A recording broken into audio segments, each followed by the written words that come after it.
Hello everyone, I am Ifra. Hope you are doing well. तो start करते हैं आज का टॉपिक। आज हम देखेंगे यूज़ ऑफ इट। तो यहाँ पर हेडिंग डालते हैं यूज़ ऑफ इट। तो हम कैसे इट को अलग अलग तरीक़ों से क्या क्या पता करने के लिए कैसे सेंटेंसेस में अलग रूल से कैसे ट्रांसलेट करेंगे, ये सब चीज़ें देखेंगे। ठीक है, तो सबसे पहले समझते हैं कि इट का यूज़ कहाँ पे होता है। तो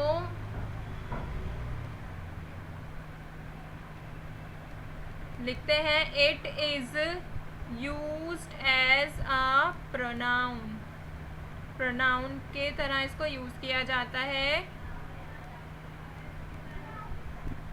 and it is used as subject and object. Subject और ऑब्जेक्ट की तरह भी इसको यूज़ किया जाता है। और इसको हम एनिमल्स के लिए, बर्ड्स के लिए या फिर इनएनिमेट ऑब्जेक्ट्स के लिए यूज़ करते हैं। तो इट को किस लिए यूज़ किया जाता है? यूज्ड फॉर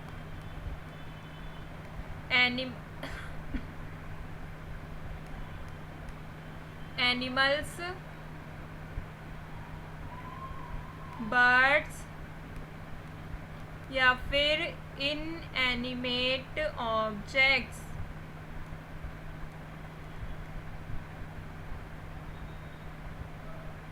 बट बहुत सारी एक्सेप्शनल केस भी है जहाँ पर हम इट का यूज़ करते हैं, जैसे कि दिस इज, जैसे मान सकते हैं हम इट का यूज़ बोथ के लिए करते हैं। It is used for both living organism और नॉन लिविंग। कुछ लोग मानते हैं कि ये नॉन लिविंग के लिए किया जाता है, बट इट का यूज़ जो होता है वो लिविंग ऑर्गेनिज्म के लिए भी किया जाता है, लिविंग थिंग्स के लिए भी। ठीक है, तो अलग अलग तरीक़ों से अलग अलग फॉर्म में इसका यूज़ होता है। बट इट को हम किस कैटेगरी में रखते हैं? सिंगुलर प्रोनाउन की कैटेगरी में रखते हैं। ठीक है, तो यहाँ तो हमने समझ लिया कि इट का मतलब क्या होता है, इट कहाँ पर यूज़ होता है। अभी आगे बढ़ते हैं। इसके 2-3 रूल्स हैं, तो एक एक करके सभी रूल्स के अकॉर्डिंग उनके सेंटेंसेस हैंड टू हैंड समझते रहेंगे।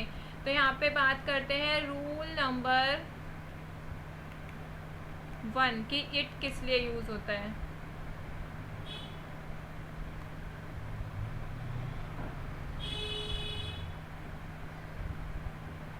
तो फर्स्ट रूल देखते हैं। इट इज़ यूज्ड, यहाँ पे लिखते हैं it is used to express, time express करने के लिए, वेदर मतलब मौसम, डे मतलब दिन, महीना मंथ, ईयर बारिश के लिए, रेन के लिए, या फिर टुडे, टुमारो मतलब कल, या फिर डे आफ्टर टुमारो मतलब परसों, या फिर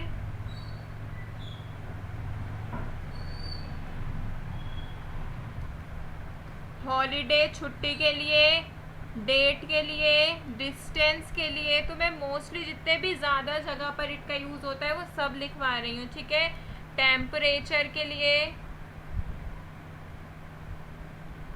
और कोई भी नेचुरल फेनोमेना, इन सब में ही इट का यूज़ किया जाता है। ठीक है, इट जो होता है इन सब सेंटेंसेस में it is used as introductory subject. It is used as introductory subject की तरह इसको यूज़ किया जाता है। तो इसमें क्या होता है, इसका जो यूज़ होता है वो एम्प्टी मतलब खाली रहता है, उसका कोई मतलब नहीं होता। तो हम बात करते हैं इसके स्ट्रक्चर की। इसका स्ट्रक्चर कैसे रहता है? रूल नंबर 1 में सबसे पहले आता है इट, फिर आती है वर्ब, फिर कोई भी नाउन या फिर अदर वर्ड्स यूज़ होते हैं। तो ये था इसका स्ट्रक्चर। तो आपने रूल नंबर 1 में क्या देखा कि इट का यूज़ इट का यूज मौसम, दिन, महीना, साल, बारिश, आज, कल, परसों, छुट्टी, डेट, किसी टेम्परेचर के लिए, इन सबको एक्सप्रेस करने के लिए इट का यूज किया जाता है। ठीक है, तो इस तरह के सेंटेंसेस में इट का जो यूज होता है वो इंट्रोडक्टरी सब्जेक्ट की तरह यूज होता है। ऐसे यूज में इट को एम्प्टी इट भी कहा जा सकता है क्योंकि इसका कोई मीनिंग नहीं होता। तो यहाँ पे हमने इसका स्ट्रक्चर भी देख लिया, इट वर्ब और नाउन या फिर अदर वर्ड। तो अभी ट्रांसलेशन स्टार्ट करते हैं।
तो लिखते हैं सेंटेंस नंबर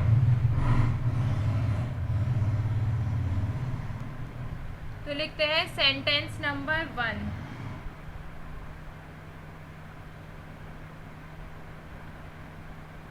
जैसे आज रविवार है।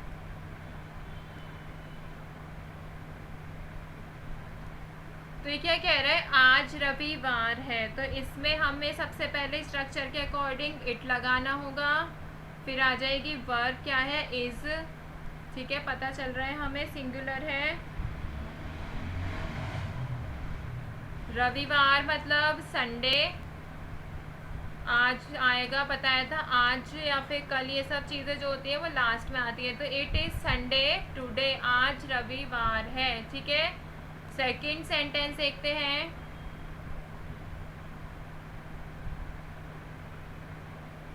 जिसे हम लिखते हैं अब सुबह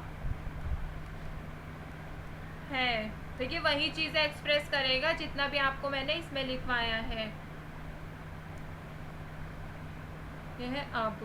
तो कैसे ट्रांसलेट करेंगे, सबसे पहले लिखेंगे इट है को लिख देंगे यहाँ पर, इज मॉर्निंग सुबह को, और ये जो फर्स्ट था अब ये कब आ जाएगा, नाउ, ये टाइम को बता रहा है। ठीक है, इट इज मॉर्निंग नाउ, अब सुबह है। ऐसे ही थर्ड सेंटेंस लिखते हैं, अभी डेट को करते हैं। जैसे आज 12 जुलाई है। तो ये क्या डेट दे रखी है हमें इसमें, 12 जुलाई। तो सबसे पहले लिखेंगे इट इज़, फिर डेट आ जाएगी 12 जुलाई, आज को लिख देंगे लास्ट में today, it is 12 July today. अगर हम आज की बात करें या पिछले बीते हुए कल की बात करें तो सेंटेंस कैसा रहेगा, फोर्थ सेंटेंस लिखते हैं, कल गर्मी थी, आया है पास्ट का, ठीक है, थी।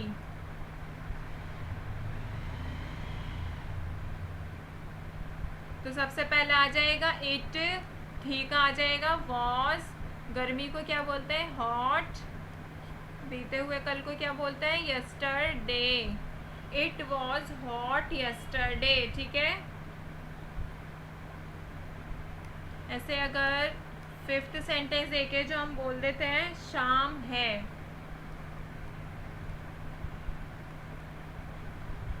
नॉर्मल से सेंटेंस है कि शाम है, तो इसको कैसे ट्रांसलेट करेंगे, इट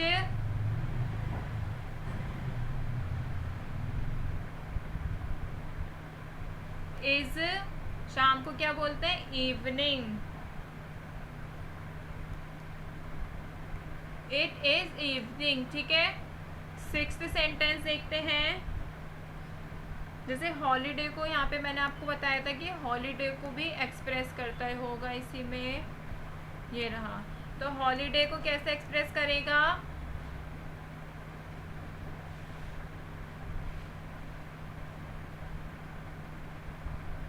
कल छुट्टी थी। तो सबसे पहले लिखेंगे इट वॉज, छुट्टी को क्या लिखेंगे, हॉलीडे, कल को क्या लिख देंगे, पास्ट की बात हो रही है तो यस्टरडे।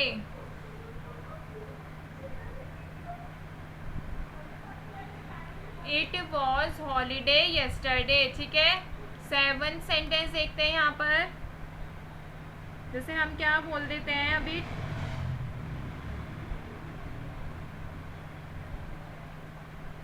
यहाँ पे मैंने लिखा अब अंधेरा हो रहा है,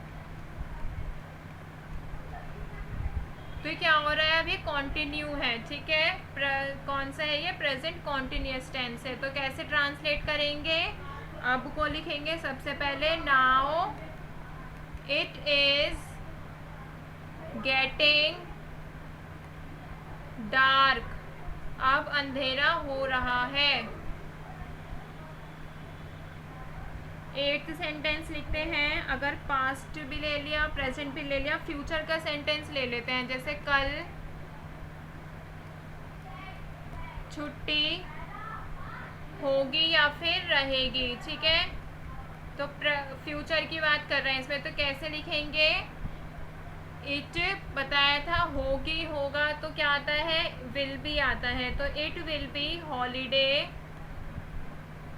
टुमारो। अगर होता कि बारिश हो रही है तो इट इज़ रेनिंग, ठीक है। तो हमने सभी तरह के मोस्टली सेंटेंस ले लिए हैं, जो भी यहाँ पर हमने रूल में लिखा था कि ये टाइम को एक्सप्रेस कर रहे हैं, डे को या फिर बारिश को, आज, कल, हॉलीडे, डेट, डिस्टेंस, ईयर, तो ये सब चीज़ें क्या होती हैं, एक्सप्रेस की जाती हैं, इसीलिए इसको क्या कहा जाता है, इंट्रोडक्टरी सब्जेक्ट भी कहा जाता है। तो इट, वर्ब और नाउन या फिर अदर वर्ड्स।